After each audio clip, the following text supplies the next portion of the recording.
Hello and welcome to the Wigtown Book Festival in whatever form you're experiencing this year. My name is Stuart Kelly. I'm a writer and critic, and it's a real pleasure to be here again with Mark O'Connell. We met, I think, 3 years ago to discuss his previous book about artificial intelligences, robots, cybernetics. So it seems quite winsomely ironic that we are now here via technology itself. But we're here to discuss his new book, Notes from an Apocalypse, a personal journey to the end of the world and back. I found it both hilarious and terrifying. It's an account of his obsession with catastrophic thinking and how people believe they can prepare for some kind of imminent disaster. It's an astonishing book, and could you all please give a virtual clap for Mark O'Connell? Thank you, Stuart. Thank you.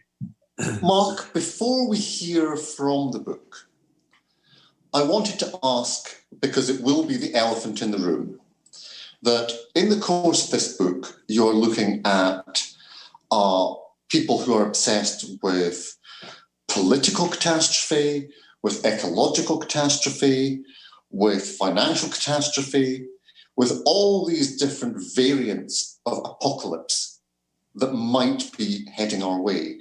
Those who are hiding from it, those who are reveling in it.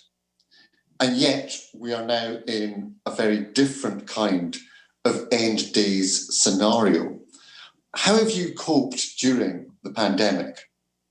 I mean, that is sort of the big question for me at the moment in various ways. One of which is the fact that just this morning I sent off a foreword that I've just written for the paperback edition of the book, which is a sort of an attempt to address that question. You know, how have I been doing? Well, in some way, you know, I've been fine. I've been having a good pandemic, you know, in a way. It's not been a catastrophe for me personally.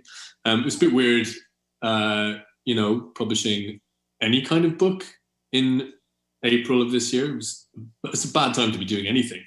Probably a bad time to publish a book. A weird time, I think, to be publishing a book about the end of the world. In some ways, you know, it was quite timely. In a way that, you know, everyone wants their book to be timely, particularly, you know, in particular if you're a non-fiction writer, you want your book to sort of land at a moment where it sort of maximizes its impact. And I think I may have overshot that mark a little bit. You know, I could stand for the book to be significantly less timely. To take an obvious example, bookshops weren't open when the book came out. So that sort of thing presented significant difficulties. But yeah, I knew it was a weird time because, you know, in one sense, of course, it was timely, but in another way, you know, this is a book about the apocalypse. It's a book about the idea of the end of the world, the idea of the collapse of civilization. It's a book that sort of takes into account various visions for what the collapse of civilization might mean. It doesn't focus really on any one particular scenario or any one particular cause of such a catastrophe. But it only glancingly mentions, I think at 1 or maybe 2 points, the prospect of a viral pandemic, you know? I think if I was writing a different sort of book, which offered, you know, various terrifying scenarios for what the end of the world might be, I probably would have focused on viral pandemic because it is obviously a big one. But no, the book is blithely unconcerned with the prospect of something like what we've come to experience. So, you know, it begins at least with my anxiety around climate change, which is sort of the big thing. You know, it hasn't gone away, of course. But at the time the book came out, climate change has suddenly receded for the first time in many years, suddenly receded as the sort of main locus of people's concern and anxiety about the future, and was replaced by this whole other thing. I think, you know, obviously in time it will hove back into view even more largely and terrifyingly. But so that was slightly strange and sort of wrong footing. But yeah, I mean, just the experience of the book coming out, you know, for much of the summer I was doing publicity for the book, and I had, you know, a lot of events lined up, you know, things like this, where I was supposed to be in Scotland, and, you know, also flying around to. I mean, that was another big thing about the book, is that before it came out, I was feeling slightly anxious about. I've written this book about apocalyptic anxiety and climate change, and here I am agreeing to go to a book festival in Brisbane, and then fly to New Zealand, and I was feeling a little bit conflicted about that, shall we say, and then the virus, removed that aspect of things. But so I spent weeks, months even, really just sort of in my room doing this. It sort of thinned out a little bit now, but I was just in this spare room for the very beginning of the lockdown in Dublin. The period when things were most sort of bleak and foreboding was the time when I was just shut up in my room, surrounded by like multiple copies of my book that I had received to sign. And it all seemed a bit surreal, and yeah, it was difficult. Like a lot of people, I struggled with the strangeness of it and the sense of like just everything being pulled away and everything being. I think the term that I have sort of landed on now is that everything seemed, and in some ways still does seem, quite flat. The experience of being alive at this time is a sort of a flattened experience, because everything is, largely still mediated through online conversations. As you pointed out in the beginning, it's a little bit, as you said, winsomely ironic that, I wrote this book about people uploading themselves to machines. And this is, in at least a sort of a loosely metaphorical sense, the experience that I've been having over the last few months. And I did find myself at the beginning of the pandemic thinking, actually, maybe the transhumanists had a point. We wouldn't be in this situation if. Well, it's very curious that we'll talk about the preppers later. My experience has been actually I need so much less than I thought I did. Before we go on to the conversation about the meat of the book, can we maybe have a little reading from it? Sure. Yeah. I tend to read, like most people, from the very beginning of the book, but I think it just recklessly not going to do that today. I'm going to read a bit from the sort of middle of the book, which is just a recollection of an experience that I had while doing the reporting for the book and flying around a lot, because it seems to me to be kind of, in some ways, reflective of our time, but also, a throwback to what seems now a completely unimaginable past era. So I'll just read it, to page and a half or so. I'd had a weird experience at Heathrow Airport about a month before the trip to Allerdale. This is about a trip I did to Allerdale Wilderness Reserve in Scotland. My first book had been published earlier that year, and I'd been flying a lot in the period since, to book festivals and other events, and running beneath the white noise of my days was a low hum of guilt and shame about the damage my own individual life was doing to the world, to the future. In accordance with my anxious custom, I had arrived at the airport much too early, established myself at the conveyor belt of a Yo Sushi. I drank a Japanese wheat ale and then another. I racked up a tottering stack of colour-coded dishes, consuming marine species in delicate arrangements: mackerel, salmon, crab, tuna. Everything was in season. Everything presented itself for immediate acquisition from the moving platform that snaked around the bar, renewing its lavish stock as if by some fairy tale mechanism of self-replenishing bounty. I was aware of the rapidity with which people were coming and going, racking up their own little stacks of dishes before grabbing their briefcases, their flight bags, their backpacks, and hurrying for the gates. I'd been sitting there for perhaps an hour, longer than the intended Yo Sushi dining experience, when I became aware that my heart was racing, that I was experiencing a kind of abstract terror. I looked out over the heaving open-plan restaurant with its ill-defined borders against other similarly heaving restaurants, a gastropub experience, a Heston Blumenthal branded solution for on-the-go molecular gastronomy, a high-end meat and two veg concern. In that delirium of commerce, the whole thing lay revealed to me in all its efficiency and excess, its bleak luminescence. I looked at the bright little plates of fish and rice and seaweed and meat as they sailed across my field of vision, cruising their way smoothly around the room to be plucked deftly now and then off the conveyor belt by mostly lone travellers, doughy and exhausted men in pinstripes, young couples in loose-fitting leisure attire, And I thought about the volume of animal and human flesh that was required to keep this system going, the raw tonnage of fuel needed to extract the fish from the sea and ship them to where they were processed, to get them to the gaping mouths of my fellow consumers. All these humans moving between all these places, all this ceaseless motion and consumption, all this hunger and money and flux. It was miraculous and terrible. And it simply couldn't last, was the obvious thing. It simply could not be maintained. The sheer weight and velocity of the system, all of it precariously undergirded by God knew what shifting substructures of finance and power. An airport is a place in which time and personal autonomy are suspended, in which the only freedom you possess is the freedom to make purchases. The aggressive automation of labor, the nightmare synthesis of fevered consumerism and authoritarian surveillance, the apocalyptic frisson of knowing that all of this exists in service of and is dependent upon massive rates of carbon consumption.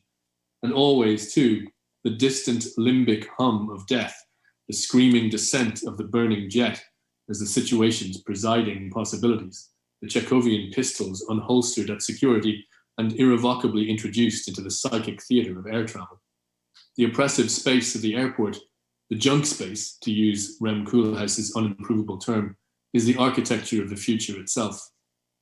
I kept returning to the Heathrow sushi revelation, internally and in conversations with others, because I encountered it as a sort of wound. I encountered it, I mean, as both a realization of the wrongness of our way of life and a mournful intimation of its future passing. Thank you very much indeed. And I think that does give a genuine flavour of the book and its concerns.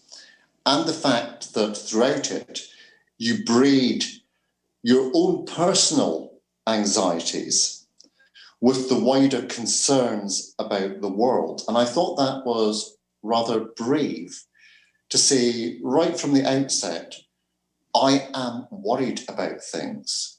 Mm. Can you talk a little bit about how you put that personal aspect into it?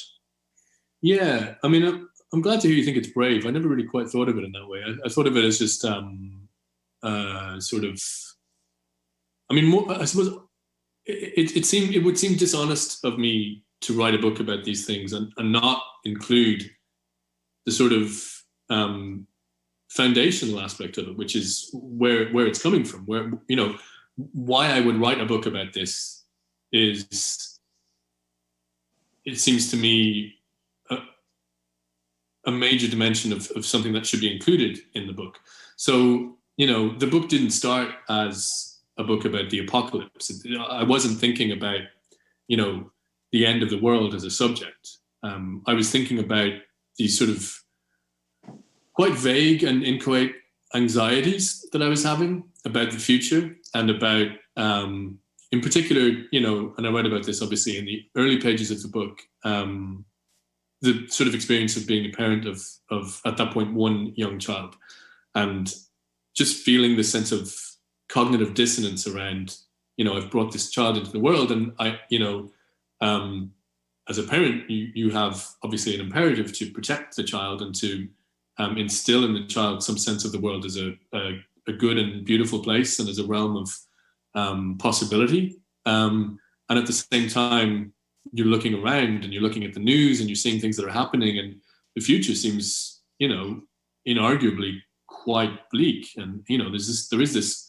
foreboding. So I wanted to write about that. I knew that was my subject, but I didn't have a subject in the way that you could write a book. I mean, I couldn't write a book just about vague anxieties, and I don't think anyone would want to read it, more importantly. But I think what happened then was that I started to get sort of, and some of this makes it into the book in a more or less direct way, but I started to get very into watching YouTube videos of preppers and reading like prepper forums and people who were sort of obsessed about doomsday scenarios and with preparing for doomsday scenarios. And it sort of became clear to me at a certain point that this interest was not purely journalistic, that it was in a way a sort of an externalization, or I suppose a psychoanalyst would say maybe a sublimation of those anxieties. So I kind of recognized that at a certain point, but also I think what happened was that I saw okay, here's a way that I can sort of funnel my own personal stuff into a topic that I can write about. And that seems to be how I work. And I want to sort of show my workings as well. I don't want to just give people the top level. I want to give them the lower levels as well. So yeah, it just seems to me to be the only way that I can really metabolize these themes that I'm working with is to sort of write them through my life in some form. I did it in the first book as well, of course. Yeah.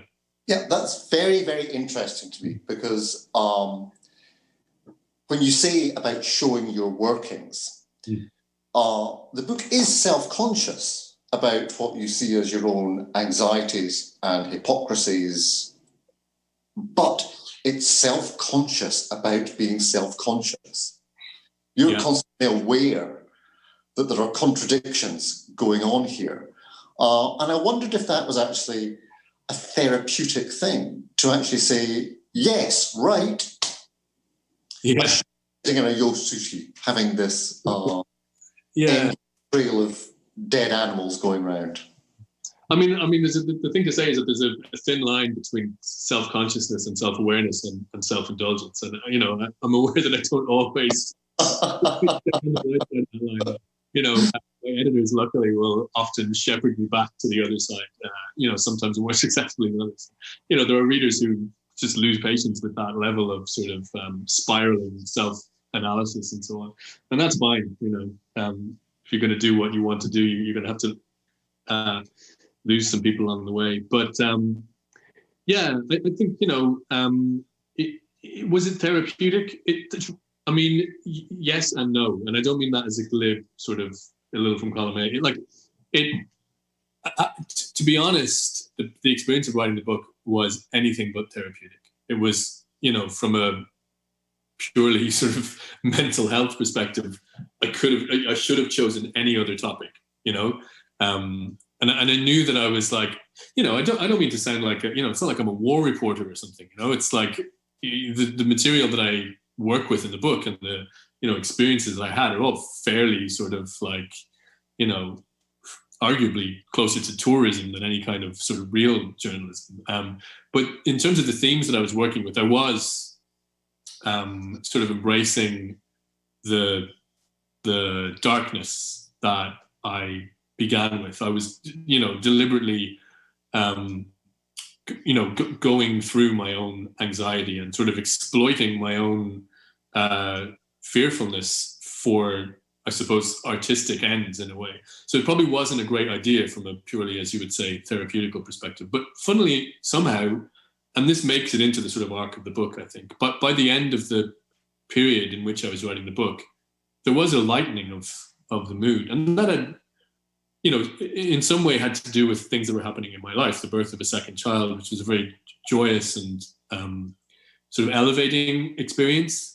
But also, I think, and here again, we're going to get into like spiraling self-consciousness and sort of meta stuff. But I think really what happened was I was finishing the book at long last. And so there's a lightening of mood at the end of the book, for sure. And I think a lot of that has to do with the fact that I was simply ending the book, that I knew I was getting to the end of this period in which I was like grappling with these themes, and I could sort of just step back from it for a while. And that leads to a certain, sort of elevation of tone at the end of the book. But I think going through that for so long and exposing myself to the things that I was the most anxious about, and maybe not in a way that an actual therapist would recommend, certainly not my therapist, but there was something in a roundabout way, in a very unprofessional way, maybe somewhat therapeutic about it. I mean, people find the book, all sorts of responses have come my way. The main two are terrifying and consoling and reassuring. Sometimes in the same person, but those are the two sort of big responses. I think the ending is exceptionally moving. It does feel as if you've gone through something. And certainly the whole idea of apocalypse or revelation is about an unveiling. And what you unveil in this book, I want to start with the preppers, with these people who have their grab bags for what happens when the perhaps not inevitable happens, and have their lockdown areas. In a way, I found them both pitiable and terrifying, because these people seemed actually to want the end of the world. They'd be disappointed if catastrophe didn't occur. So just talk us through a bit about how you experienced those people. Yeah.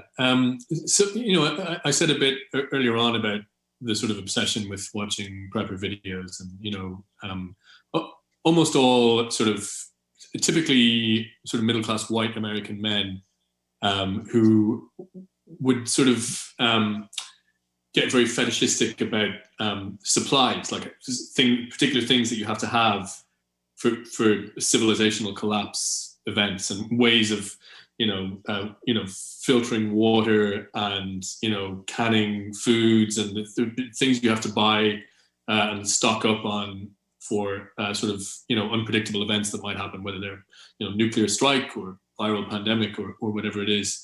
And yeah, I mean, there was a whole kind of, I don't want to call it a movement because it's very individualistic, but a whole kind of scene of people, and a lot of it, of course, is online, who are in their various ways obsessed with the prospect of civilizational collapse. And what I started to see quite sort of early on in encountering these people is that actually, there's a line in the book that sort of encapsulates this, where I'd say that, preppers, it seemed, were not preparing for their fears, but were preparing for their fantasies.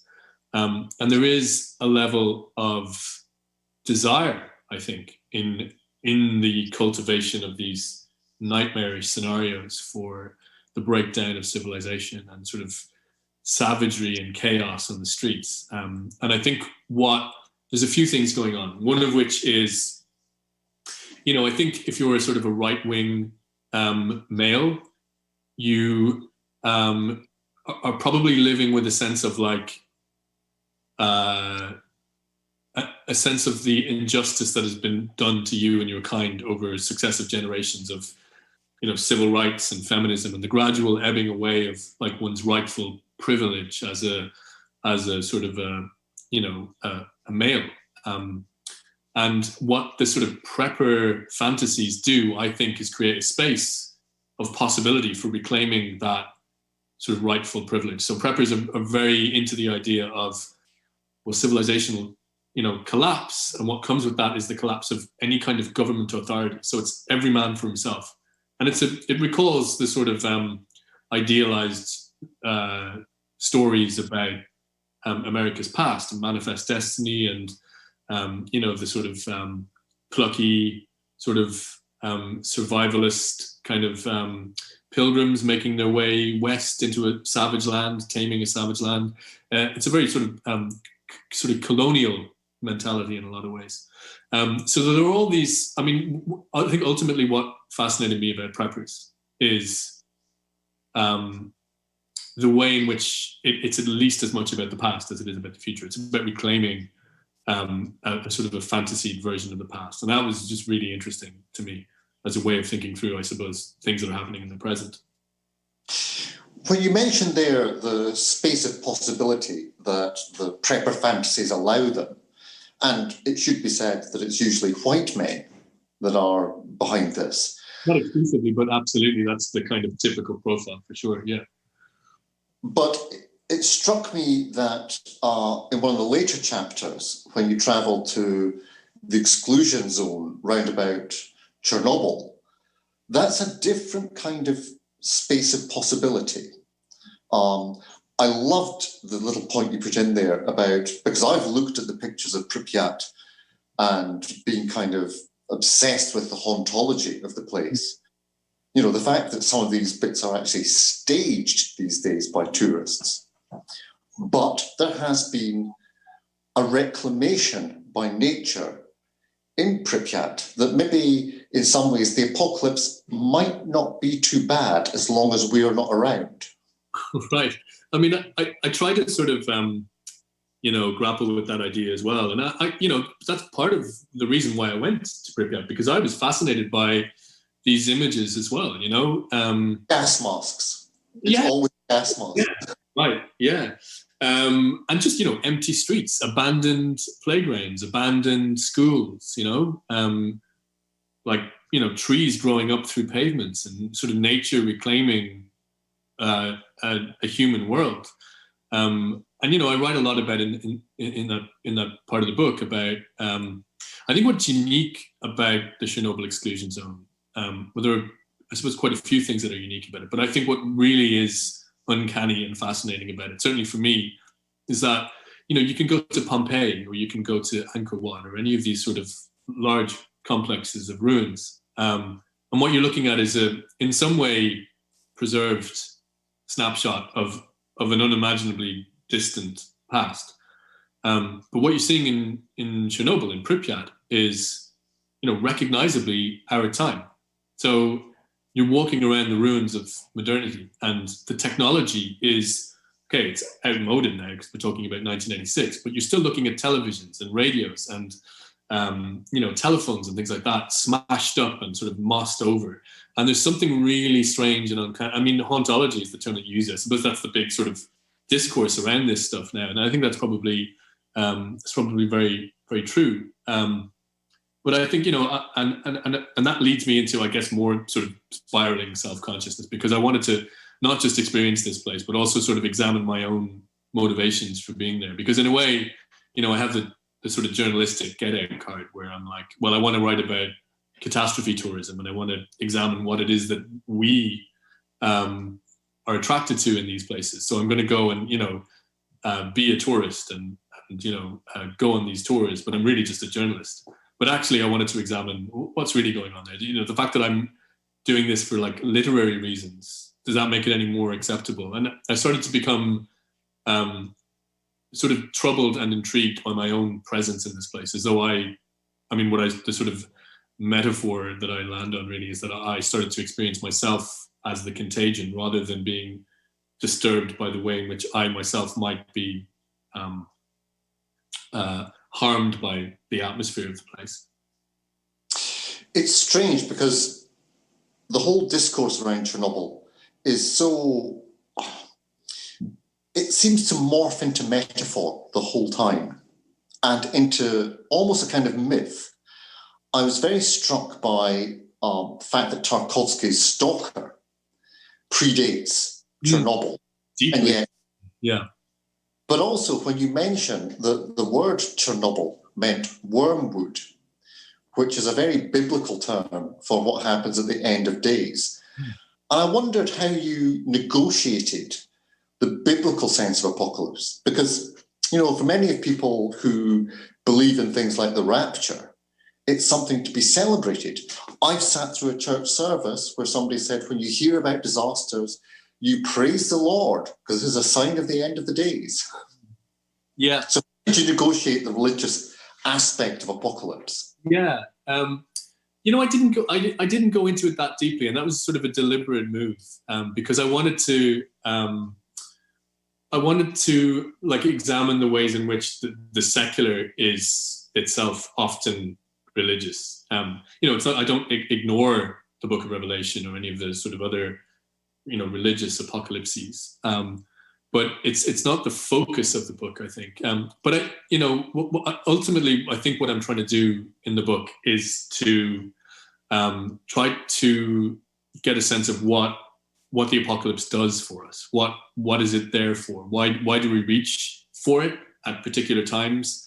And I think we're seeing it now. We're seeing it. We certainly saw it earlier on this year when the pandemic really hit for the first time, and immediately people's language reached for this register of the end days, and there was a certain level of ironic engagement in this, but I think also a certain amount of sincerity, as in this is the only way to conceptualize what we're going through.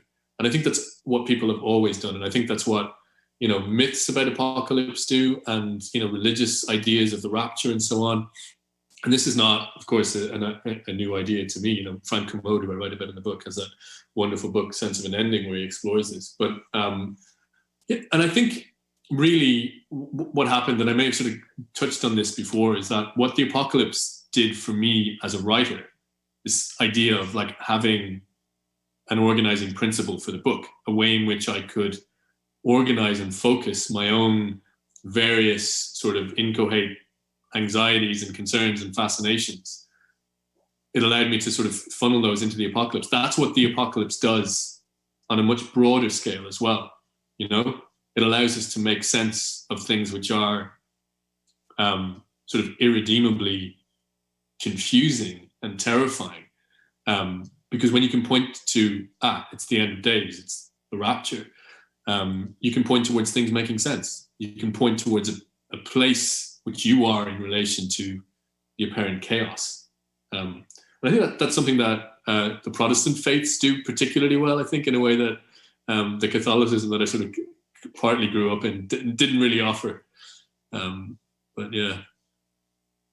I'd like to talk a bit about two very different places with two quite similar people associated with them in your book. And it gets to the nub of capitalism as a kind of ongoing apocalypse. That you go to New Zealand, where Peter Thiel has bought a large area as a kind of safe haven. And given what we're going through at the moment, the fact that New Zealand is seen as the kind of ark is quite curious. Whereas Elon Musk thinks it will be Mars. Rich people, empty spaces, what's going on there? Yeah, I mean that's the question really for the book. I think I did sort of begin at a certain point when I was doing this, when I was doing the reporting for this book, begin to think of it in terms of levels of like physical levels almost of again, to use that term, like imaginative spaces for surviving the collapse of civilization, or the destruction of the earth, or whatever it might be.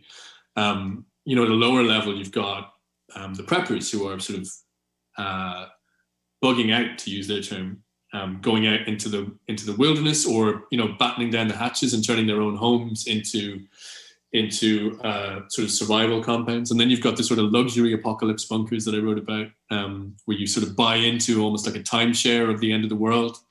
And then you've got something like the New Zealand solution, where wealthy sort of Silicon Valley elites buy up land in New Zealand, partly as just because it's a nice place to own land, and it's it's an 11-12 hour flight from Los Angeles, and you're there the following morning, and there's great golf and great wine, but also it's seen as a safe haven to retreat to at times of like chaos and civilizational collapse scenarios. And then the highest level then is Mars, I think, which is the real sort of blank canvas fantasy, where the sort of reclamation of the colonial sort of dream is projected onto this sort of blank space of Mars. So that's the kind of levels that I started to think about. To what extent do you think ideas of, say, Martian colonization are pure fantasy, or do they actually believe that this would be possible? I mean, it's a planet without water, with very little oxygen. Why on earth would you choose there? Yeah. Well, I think the two things aren't mutually exclusive. I mean, I do think it is probably pure fantasy, but I also think that there are lots of people who believe that it's possible and desirable. And I think probably like a lot of things within the realm of science, it is true to say that it might be possible. It probably someone like Elon Musk probably wouldn't be plowing as many billions into this venture if he didn't think it would be possible. Whether it's a sensible solution to our predicament is another question, and I clearly don't think that it is. And I think that it reveals more about sort of ideological, sort of pre-existing ideological conditions than it does about anything else. I think what's going on is, I mean, one of the sort of absurdities of this whole idea is that, no matter how bad it gets on this planet with, climate change, or even, an asteroid wiping out vast numbers of the population or whatever, Mars is sort of famously inhospitable to human life, And when you listen to these people talk about what would be necessary in order to sustain a colony on Mars, you do start to wonder what's actually going on here. What, and would it be worth it? This is the big question that I end up circling around in the book. Is like, I'm not an anti-humanist or an anti-natalist or any of the. I'm not a nihilist in any form, but I do start to wonder, like, if the sun explodes, or if the asteroid hits or whatever, maybe that's we've had our innings, and maybe that's okay. Maybe the human species does not need to survive endlessly and colonize the outer reaches of the galaxy. Maybe that's a bad idea. I'm not saying we shouldn't do it. I'm just wondering whether maybe the end of the species at some point, hopefully not in my lifetime or yours or my children's lifetime or in the next foreseeable future, but maybe it should not be unimaginable that we should cease to exist at some point. You mentioned there that you are not a nihilist. Yeah. And you write very eloquently about the nihilist authors that meant so much to you, such as Beckett or Chorin, E.M. Chorin, the great Romanian philosopher, who wrote a book with the wonderful title, The Trouble with Being Born. But it's Dr. Seuss who seems to be central to how you're thinking about all this. Can you talk about how you put those literary references through it and what they meant to you? Yeah, I mean, I probably spend as much time on Dr. Seuss in the book as I do more than I do on any individual writer, I think. And that's partly to do with just happenstance. When I was writing the book, when I started writing the book, my son was sort of turning 4, 5 while I was writing it. And that was the book that we were reading most. And it seemed to me to be just quite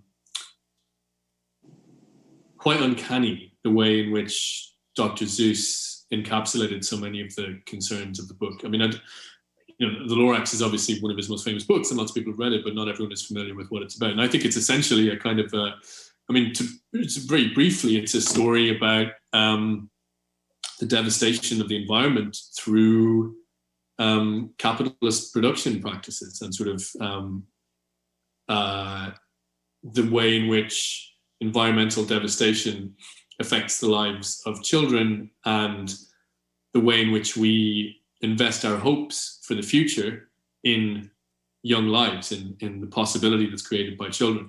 And it's done in a very sweet, very kind of funny, quite touching way. But it is, in a lot of ways, like an apocalyptic book. It's a book about environmental devastation. And I was reading this book to my son and feeling that the shape of the book sort of outlined things that I was already feeling myself around, guilt about handing that responsibility for, fixing the planet to kids. And so, yeah, there's a long interlude in the sort of middle of the book where I just write about Dr. Seuss. And I think, to me, he's a James Joyce level genius of sort of linguistic playfulness and just sheer joyful kind of, experimentation with the possibility of language, and just a wonderful thing to read to a child at that age, at that sort of impressionable age. But the Lorax has its darkness as well, of course. Possibly better to read Dr. Seuss to your children than Samuel Beckett. Yeah, that's right. But you do confess, and this is, I think, one of the things which is a great virtue of the book, you do confess to a kind of fixation with that kind of entropic, infinitely sad kind of writing that Beckett or Chorin exemplifies. Have you got through that? Do you look back on them with some sense of regret at your fixation with them? No, I wouldn't say that. I mean, Beckett is still like, one of the sort of people who I return to again and again. And, I read, Endgame a couple of times when I was writing this book, and, his novels are just untouchably great to me. But I think, I would never describe Beckett or Schopenhauer as nihilists. Turin maybe is another question. You might sort of verge on that, I think. Mm-hmm. Certainly pessimism is what I'm grappling with. And in a way, before I started to think about the apocalypse as a theme, I was already thinking about how I might write about my own struggle with pessimism as a parent. And, when I look back on things that I wrote before I started writing this book, that was a sort of a recurring theme in like essays and shorter pieces and things like that. The struggle with, trying to extract a sense of meaning and purpose and beauty in life from this awareness of the darkness that surrounds it. And that's kind of the theme of this book in its own way. And I have, I think, moved on from this attraction to the authority of pessimism, because I think I did grant the pessimist position this kind of unimpeachable intellectual authority as a younger reader, and I've kind of moved away from that a bit. I think out of necessity. I don't know that you can. Of course, you can be a pessimist and a parent, but it doesn't do you any good, I think, to indulge those predilections. And I think where I end up getting to is this sense that like absolute pessimism, even nihilism, but certainly absolute pessimism is a kind of it's a privileged position in a lot of ways. It's a sort of a position that you can occupy when you don't have a huge stake in the world, which isn't to say that I'm not an extremely privileged person. Of course I am. But I think it's sort of at odds with being responsible for other lives, I think. That's very interesting in that you quote Hannah Arendt towards the end of it. And I think it's possibly the bit that moved me most in the book was when you're talking about, I'll just find the page, where she's basically saying, on the suffering, here we are.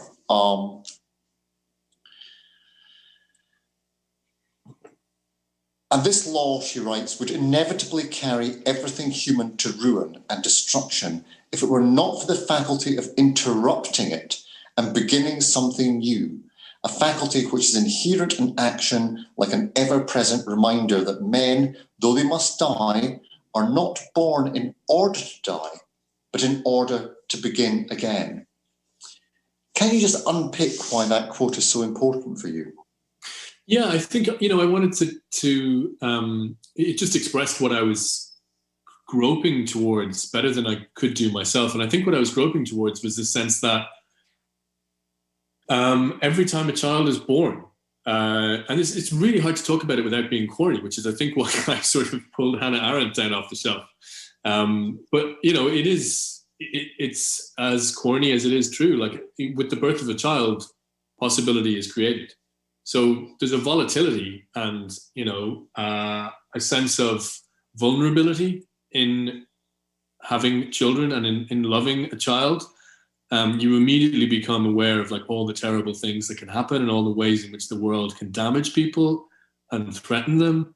But also, I think if you're going to, I think you have to recognize that the child creates possibility as well. That there's with this kind of sense of vulnerability and threat is this wonderful sense of you just don't know what the future is going to bring for this person, and you don't know what this person is going to bring to the future either. It's corny, but it's unavoidably emotionally true, I think, for me as a parent. In terms of the ecological crisis, because we don't have any audience questions through, it's just a privilege for me to keep on speaking to you. In terms of the ecological crisis, are we already beyond the tipping point? I mean, is there any point in me recycling some plastic milk cartons, when at the same time you have all the other atrocities going on? I mean, I always feel slightly wary answering this question, but I certainly think about it every time I recycle a plastic milk carton or anything. Every so often wondering, like, what am I doing here? Who is this for? Is this? Yeah, I've quite a lot of what's the pointism? Yeah. Which isn't to, I don't think, indulge nihilism. I think it's just to question whether these things that we do as individuals are really more about saving our souls. To revert to that religious language, actually, again, so much of what is done in the name of environmentalism is done in the name of an individual sense of redemption. So yeah, I don't know how useful it is for us to, clean out our plastic containers and let them dry on the counter and put them in the recycling, and then the recycling gets picked up and then it gets put in a boat to China and the Chinese do whatever it is with it. And, who knows how much good that's doing for our world. No, I think the bigger picture is, of course we can affect change as voters and as activists and so on. But I think as individual consumers, the level at which we can affect change is very minimal.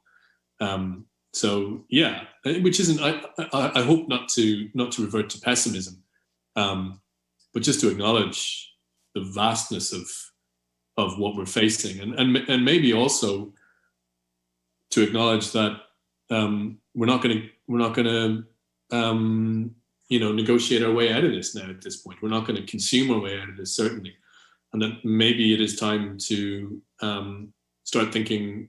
And I'm not an environmentalist in any kind of, it's not how I approach writing. I'm not an activist in my writing. I try to explore what it is to live with these realities as a person. I don't have any political solutions, or at least I think if you came to my book looking for those kind of political solutions, you'd be sorely disappointed, and I'm sure many readers have been. Keep recycling, for Christ's sake. Don't let me stop you. I recycle myself religiously, as it were. But I mean, even the idea of there being some kind of crusade towards the environment, and it doesn't matter if it's somebody like Greta Thunberg, who is held up as a sort of the innocent child out of the mouths of babes and sucklings, or David Attenborough, the sage old person. It's being figured in mythic terms, which seems to pattern very neatly onto what you've been discussing in terms of what people bring to the apocalypse. They bring pre-packaged storying.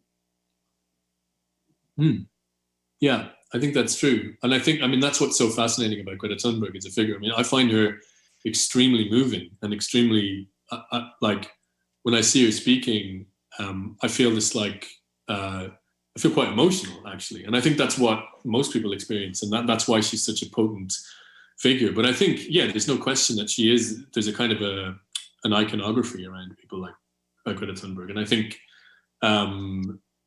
she's invested with this kind of saint-like burden, almost a sort of a messianic figure, which is really interesting when you think about like where it ends well for most messiahs.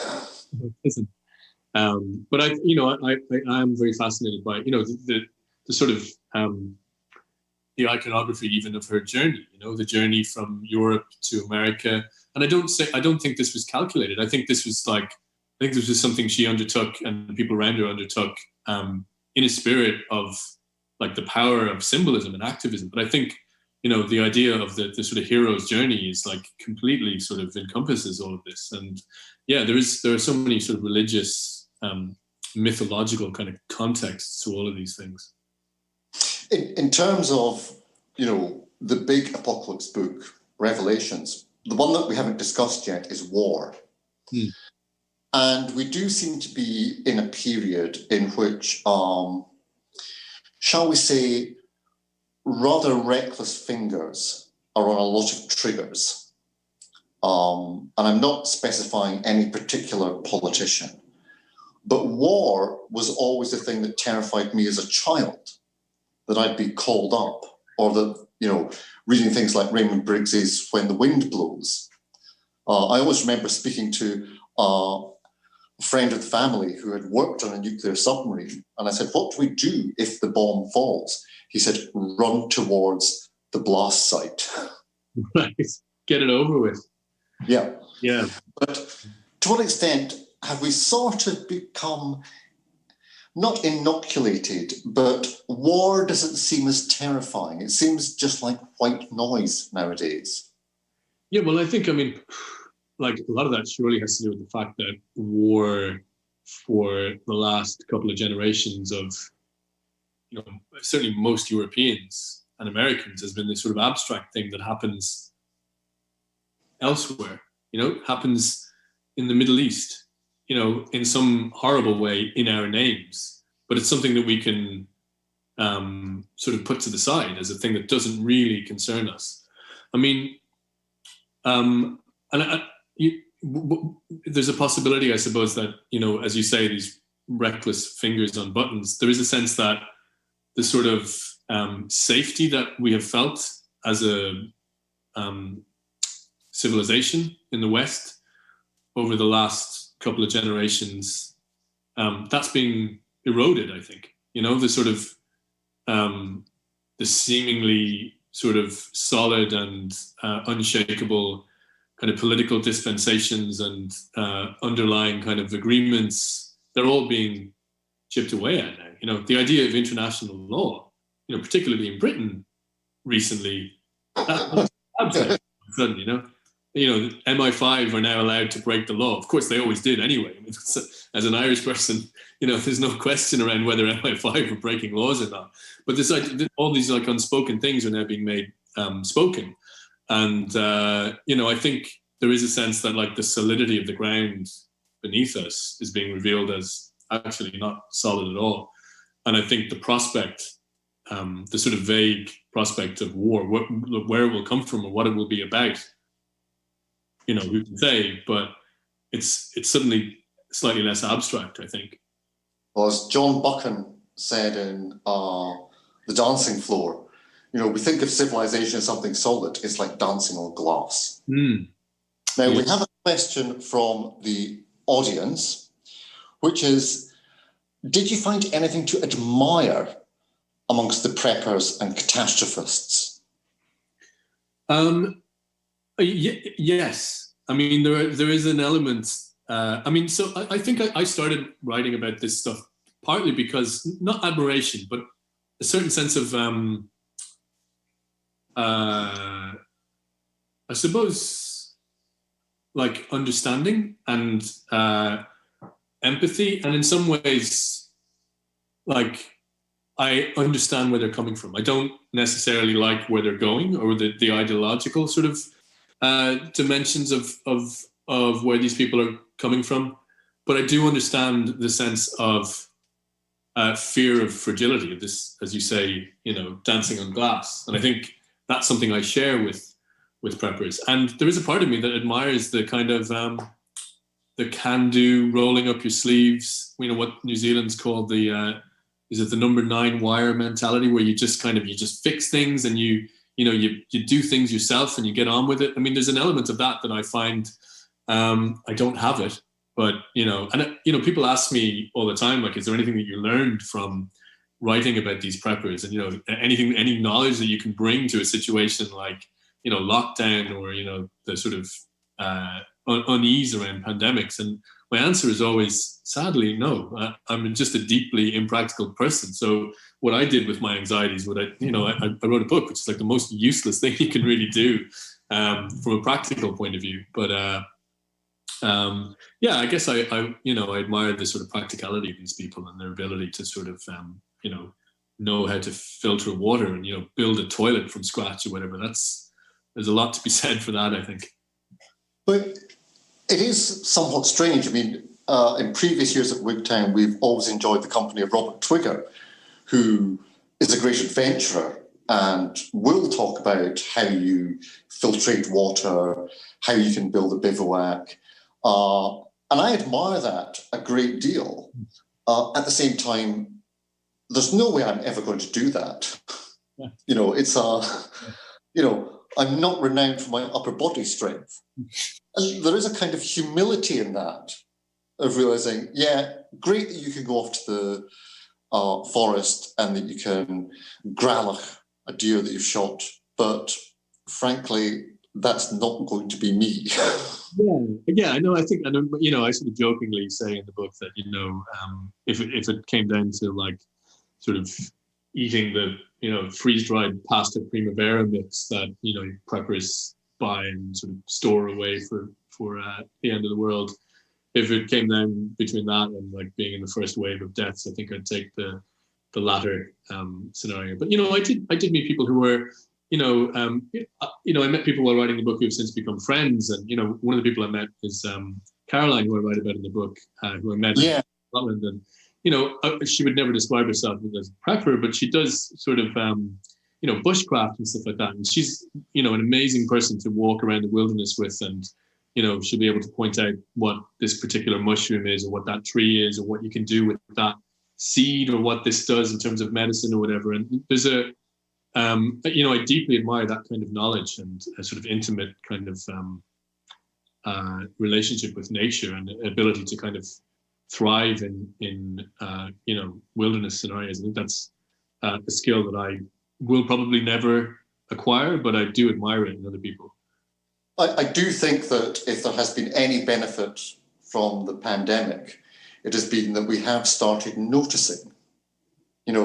When I take my daily walk, the fact you can notice a particular flower, you can notice a particular piece of fungus, you can notice the different birds. I mean, there's a great solace in quietness. Now, we've got another question in. It's quite a difficult one, and I think our lawyers are onto it. And this will be the last question. I'll have one final one for you, Mark. But what do you think about Elon Musk? Is he dangerous or a harmless eccentric?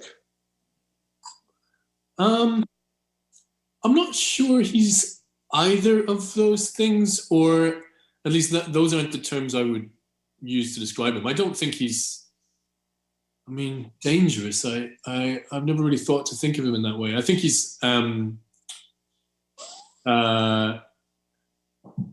no, I think, Peter Thiel might be dangerous, certainly, because his ideas are, he flirts with authoritarian sort of right-wing ideas and so on. Yes, those books are quite terrifying. Yeah.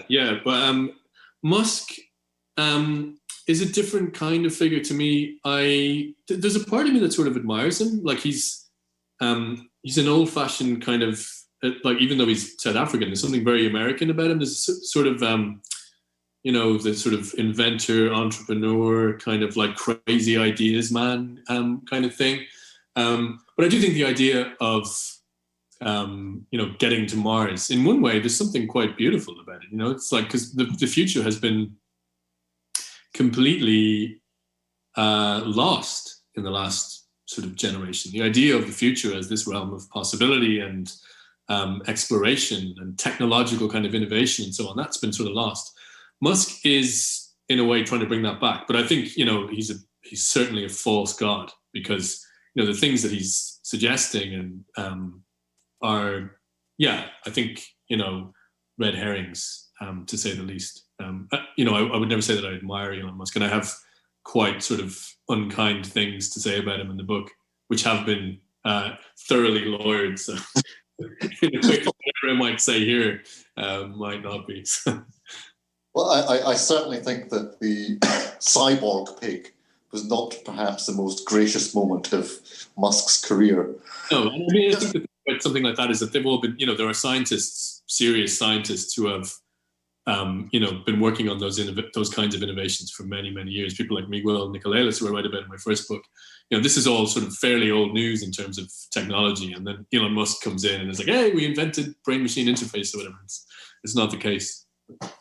Very briefly, because we're just about out of time, do you have a kind of lockdown lodestone? Is there one piece of culture? I mean, I know people will usually say my family, my friends, but is there one piece of culture that you cleave to at this point?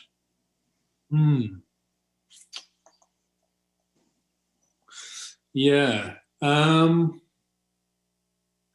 I mean, there's so much stuff that I like consume culturally on a sort of a daily basis. I'm trying to think of like what is the thing that I kind of come back to.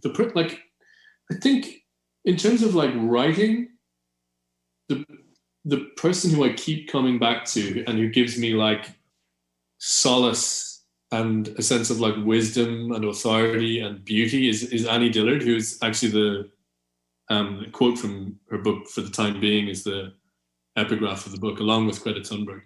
And her work, it just seems like the more I go to it, the more I get from it.